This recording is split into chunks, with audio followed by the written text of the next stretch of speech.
Bom dia! Estamos de volta com o nosso devocional Florescer, hoje número 214.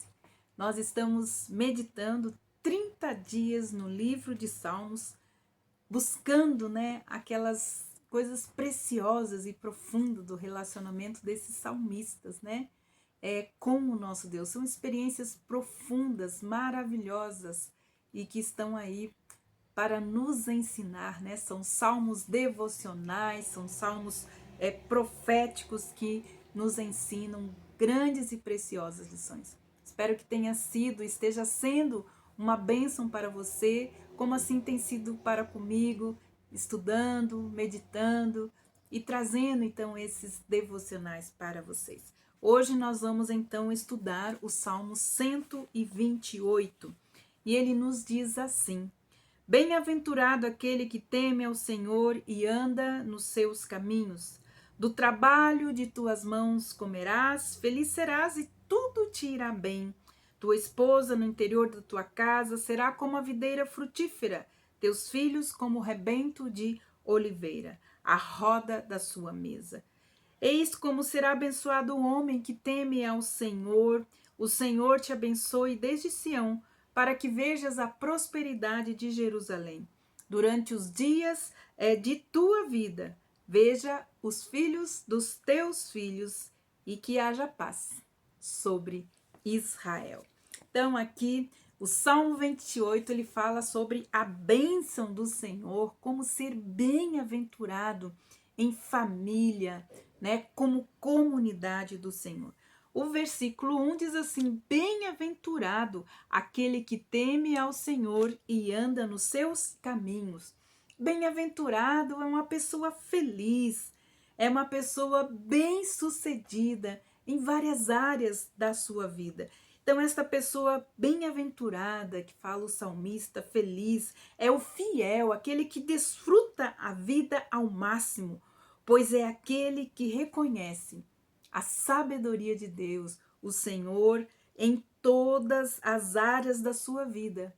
E principalmente, o que nós entendemos nestes salmos é aquele que anda em obediência à palavra de Deus.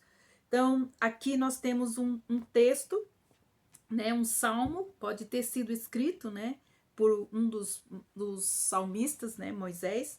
Então, sob a lei de Moisés, esse indivíduo, que está aqui sendo reconhecido como bem-aventurado, era recompensado com bênçãos naturais. Então, o versículo 128, 2 diz assim, do trabalho de tuas mãos comerás, feliz serás e tudo te irá bem. Então, aqui está falando sobre a bênção da longevidade. Não morreria prematuramente, mas viveria para desfrutar a riqueza material que havia trabalhado para obter, A segunda bênção, a bem-aventurança, a felicidade desse homem era a felicidade, a bênção da felicidade.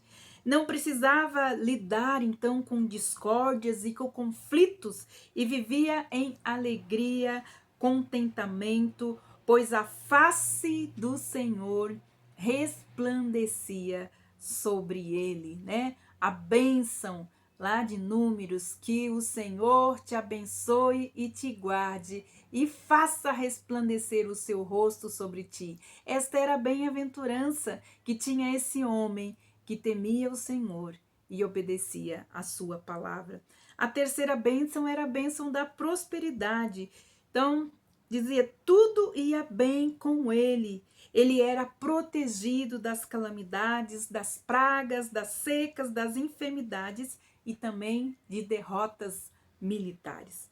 A quarta bênção é a bênção da produtividade. Então, ele fala no 4, no 3, tua esposa no interior da tua casa será como videira frutífera e teus filhos como rebentos de oliveira ao redor da sua mesa. Então, como uma videira frutífera, a sua esposa daria à luz a muitos filhos que se reuniriam então ao redor da sua mesa, da mesa da família, como rebentos tenros da oliveira, repletos então de força, de vigor e de vitalidade. O Salmo 128:6 diz assim: e verão os filhos de teus filhos, e que haja paz em Israel. Da mesma forma, então, aqui ele está ainda aumentando, né? Da mesma forma como os filhos são uma grande bênção de Deus, os netos são uma bênção especial, né? Uma segunda oportunidade que ele dá em vida para recuperar, então, a lição vital, uma lição muito importante de que o amor é mais importante do que o dinheiro e o trabalho para obtê-lo. Agora, talvez os aposentados, os avós e as avós poderão aprender, né, a se alegrar com a maravilha da vida em toda a sua profundidade ao conviver com os seus netos, porque muitas vezes tiveram que trabalhar e não usufruíram da infância, às vezes dos seus filhos, de oportunidades com os seus filhos. E hoje, então, eles estão tendo essa oportunidade e também de conhecer mais sobre o nosso Deus, o Pai dos céus. Então, esta experiência, né, de cuidar muitas vezes ou de zelar, estar perto dos netos, tem salvado muitas vidas. Esse salmo, ele fala a respeito disso, né? Da bem-aventurança de se ter netos e experimentar algo novo na sua vida, um renovo. Então, isso tudo é a bênção que este salmo traz, né? Para as nossas vidas, mostrando que o homem que teme ao Senhor, que obedece a sua palavra, tem essas bênçãos naturais na sua vida. Então, para esse salmo, ele é também importante a gente saber, ele é um salmo de peregrinação. Então, para compreendê-lo, nós precisamos nos unir aos grupos, né, de peregrinos que estão viajando a Jerusalém para um dos festivais anuais de Israel. Então, eram 3 vezes por ano, o povo, né, judeu deveria subir, era convocado todo o povo a se apresentar diante de Deus nas festas de Páscoa, de Pentecostes e na festa também dos tabernáculos. Então, eles saíam das suas regiões de moradia e era uma jornada e tanto, né, onde famílias inteiras, em clãs inteiros subiam para Jerusalém, né, porque era uma subida. Então, tem alguns salmos que são salmos de degraus, que fala, né, da subida daquelas famílias. E aqui eles estavam, então, cantando, que é um cântico esse salmo, né, um cântico da peregrinação. Então, você pensa que aquelas famílias inteiras. Então, o salmista que escreveu esse, ele estava subindo e vendo aquelas famílias, aquele monte de filhos, de crianças, né, mulheres e homens, subindo famílias inteiras. E então ele deu graças a Deus e falou como era abençoado aqueles homens ali que temiam ao Senhor, que obedeciam a sua palavra. E então ele estava vendo a bênção da prosperidade, né, dos filhos e também dos netos. Então era algo muito precioso o que acontecia. Então famílias inteiras subiam a Jerusalém. Então trata-se de uma expressão de exaltação, né, que exalta Jerusalém. Essa Jerusalém era localizada então na região montanhosa e era uma jornada, uma subida às montanhas, era realmente uma jornada de fé em família e que poderia também ser muito perigosa. Então, quando eles cantavam a respeito das maravilhas que Deus fazia, eles se sentiam seguros e protegidos porque eles sabiam quem era o seu Deus. Eles oravam para a vida daquelas pessoas e sabiam que Deus esteve com eles, abençoando suas vidas, e por isso eles poderiam subir, porque eles estavam seguros e protegidos. Enquanto subiam, eles também deviam orar pela paz sobre Israel. Mas por que esses peregrinos deveriam orar pela paz em Jerusalém? Primeiro é que a paz beneficiaria os seus irmãos e seus amigos que lá estavam e habitavam.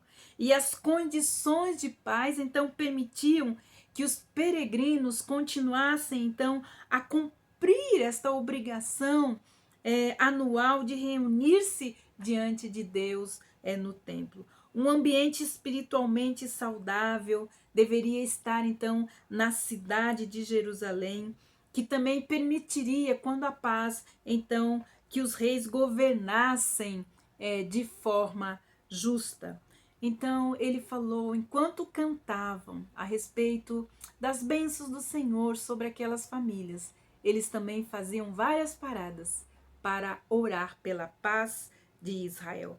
E isso beneficiaria o propósito de Deus aqui na terra e também em suas vidas, né? Este salmo, ele é um salmo de bem-aventurança, né?